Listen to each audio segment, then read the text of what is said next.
সারাদিন কাজ করে ভাই গাঁড় ফেটে যাচ্ছে, তারপরে ভাই যার জন্য এত কিছু করছি সেই মানুষটার মুখ থেকেই শুনতে হচ্ছে যে তুই আমাকে টাইম দিস না, তুই আমাকে ভালোবাসিস না, তোর থেকে হাজারো ছেলে আমার পিছনে লাইন দিয়ে পড়ে আছে।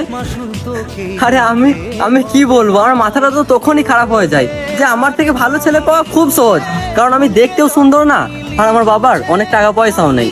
আর এখনকার মেয়েরা তো সেই সব ছেলেদেরকেই পছন্দ করে, যেসব ছেলেরা সারাদিন ছাপড়িগিরি করে বেড়ায়, বাবার টাকায় ফুটানি দেখায়, সারাদিন উড়ে বেড়ায়, সেই সব ছেলেদেরকেই পছন্দ করে। কিন্তু যেসব ছেলেরা নিজের দমে 2 টাকা ইনকাম করে একটা পরিবারের দায়িত্ব নেয়, সেই সব ছেলেদেরকে পছন্দ করে না। যেসব ছেলেরা সম্মান দেয়, কেয়ার করে, সেই সব ছেলেদেরকে পছন্দ করে না। যারা সবসময় লিয়ার ধান্দায় থাকে আর লিয়ার পরে চলে যায়, সেই সব ছেলেদেরকেই পছন্দ করে।